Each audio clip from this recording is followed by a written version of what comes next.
We live in an age of utter media abundance. Like none before us, we can partake of the greatest works in all mediums of all ages. We do not sip from a fountain laboriously supplied by hard-working artists and authors, nor even guzzle from a fire hose hooked up to a printing press. We are being shot off Niagara Falls. The impact alone will kill us. This has been true for a very long time. Even mediums dismissed as dead produced astounding quantities. The American magazine, Poetry, receives 100,000 poem submissions a year. The Bodleian Library has been running out of space since the 1970s. It ordered a 13-acre warehouse with 153 miles of high-density shelving and expects this to suffice for just 20 years. This abundance may have been invisible to most people before the internet. The largest collection a person would ever run into would be his local library, and that is reassuringly small. It has a few dozen thousand volumes, perhaps of which someone will want to read only a small fraction. A good reader could get through one book a day on average, and so one could encompass the whole in a lifetime. Who visits the Library of Congress and is struck by the physical reality of dozens of millions of items? No one. Between 2002 and 2009, publishing analyst R.R. Bowker estimated 6,785,915 ISBNs were assigned. Google Books estimates there are over 130 million books. One couldn't hope to buy more than one could consume either, as books and media are expensive per hour. But the internet puts the equivalent of multiple libraries of Congresses at one's fingertips. So far, humans have created 500,000 different movies and about 1 million TV episodes. At least 11 million different songs have been recorded. If the current rates of inventiveness continue, in 2060, there will be 1.1 billion unique songs and 12 billion different kinds of products for sale. 1.1 billion unique songs beggars the imagination. This is a situation that old nostrums do not address. We do not need more creativity for the sake of creation. With our short lives and so much to see, one does oneself a great disservice by consuming anything but the best. And thus, do not authors and artists do us a disservice by creating mediocrity? We, being only human, will at least try? Maybe authors and artists are only creating attractive nuisances. The attractive nuisance doctrine applies to the law of torts in the United States. It states that a landowner may be held liable for injuries to children trespassing on the land if the injury is caused by an object on the land that is likely to attract children. The doctrine is designed to protect children who are unable to appreciate the risk posed by the object. So why ban new fiction? Let's look at the argument. Number 1.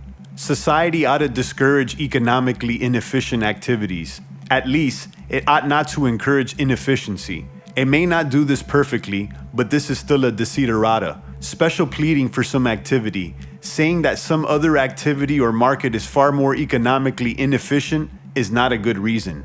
Number 2. If some good can be created to fill a need, and there is an existing and available good that fills the need equally well, then it is economically inefficient to use the former and not the latter. Number 3. Consumers of new art will be equally satisfied by existing art. One might suggest that perhaps the creation and consumption of new fiction or novels serve some laudable purpose beyond swelling libraries. Now, what good deeds could only new works produce? Certainly, it's not edifying and educating our youth. It's not like Euclidean geometry has changed much over the last millennia, nor is 20th century fiction known for teaching moral lessons. But new fiction could be an important societal mechanism for discussing new developments and for pondering the future. Science fiction would be an excellent example of this. It points out straight to this benefit. Who but knows that the constant undercurrent of computers and cloning and space travel in science fiction has not helped society prepare for the future? Hasn't science fiction directly inspired any number of young men and women to enter the hard sciences, as opposed to dedicating their talents to, say, finance, with benefits redounding to all humanity? What's a dead weight loss of billions a year compared with landing on the moon? This argument is uncomfortable. It's arguing that fiction is justified inasmuch as it makes superior propaganda, an age-old use of art and one particularly prominent in the 20th century. It may be propaganda in the service of a noble and good cause, and swaying someone to choose a career in science is not as evil as propagandizing children into clearing Iraqi minefields with their bodies, but the morality of it is difficult. Fiction can be unfairly persuasive, bypassing our rational faculties. It may be that we default to believing what we're told, and disbelief is only a latecomer. Information from fiction can substitute for nonfiction and in sufficient volume discredit it, which can lead to direct harm. For example, the public is largely convinced that cars present a serious danger of explosion after a crash, which has resulted in many cases of well-meaning members of the public pulling injured victims out of cars, causing further injury to them, to get them away from the car before it explodes. Science fiction, in particular, is often good inversely proportional to how much scientific truth it contains. The author's motive may be malign as easily as benign. The author's intent may not even matter. One's default reaction to be told something is to believe it, and psychology has found that unrelated input still affects substantially our beliefs. These effects are known as priming, anchoring, availability heuristic, and etc. Priming and contamination is very bad news for anyone who wants to think that they are not affected by the fiction they read. People seem to believe what they dream. The more engrossing a fiction, the more you blindly favor the protagonist and believe the story realistic. People who watch TV believe poetic justice actually happens outside stories and the world is more dangerous than it is and looks like in TV, which may explain why it's easier to brainwash people with TV into supporting the death penalty rather than gay marriage. Perhaps because viewers can emotionally treat characters on screen as real.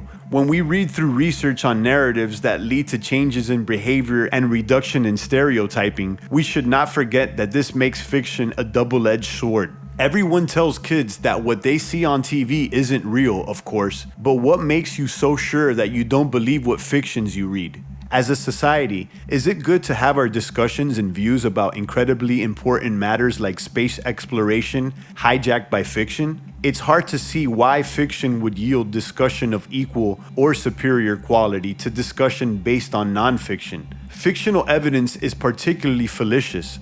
Consider discussions of artificial intelligence. If one sees any mention of fictional entities like HAL 9000 or Skynet, one can stop reading immediately, for the exchange is surely worthless.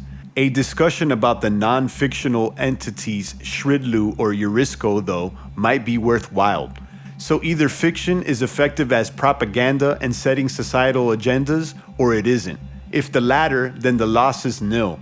If the former, then fiction is dangerous. Lost works. In many respects, much of fiction is worthless. For example, the medieval Japanese believed the tale of Genji was missing several chapters. Suppose this were true. How exactly has the world been harmed? People seem to enjoy the tale quite well enough. Would the discovery of 3 or 4 concluding chapters improve the work? Clearly, it would lead to a great deal of work being done, since textbooks and papers would have to be updated. But how likely is it that extra chapters will make Genji a greater work? Genji isn't the most tightly plotted work. If an act were cut out of Macbeth, it would be a poorer play for it, and many poems would suffer for losing a stanza. But plays and poems are usually written with an eye to performance. There's a premium on length that isn't there with novels. Consider Charles Dickens' The Pickwick Papers. If 100 pages dropped right out the middle, do you think any new readers would notice? Or if a few heroic paragraphs dropped out of the Iliad, would our enjoyment be any less? Even Homer nods. It is the entire work that is valuable. People might say they would derive much less enjoyment from an incomplete, edited, or an abridged version. But how much can we trust such utterances?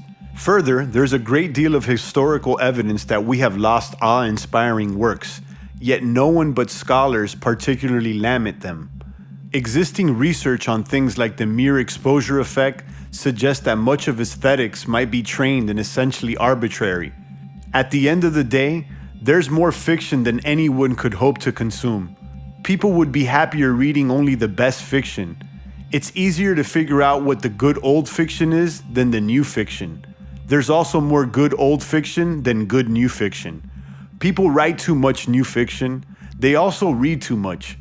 Society shouldn't subsidize economically inefficient things like new fiction. We might even go so far as to suggest a Pigovian tax on new works because they encourage their own consumption. A Pigovian tax is a tax levied on any market activity that generates negative externalities. The tax is intended to correct an inefficient market outcome and does so by being set equal to the social cost of the negative externalities.